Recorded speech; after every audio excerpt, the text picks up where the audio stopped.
વિસ્તારમાં આશિષ અગ્રવાલ નામના વેપારી રેડીમેડ ગાર્મેન્ટની દુકાન ધરાવે છે. આ દુકાનમાંથી કેટલાક વ્યક્તિઓએ ક્રેડિટ ઉપર ઉધારીમાં કપડાની ખરીદી કરી હતી.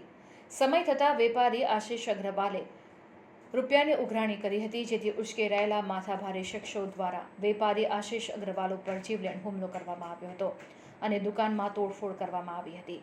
આ બાબતે વેપારીએ દુકાનમાં ધસી આવેલા આ માથાભારે 6 જેટલા વ્યક્તિઓ સામે અકોટા પોલીસ મથકે ફરિયાદ નોંધાવી હતી.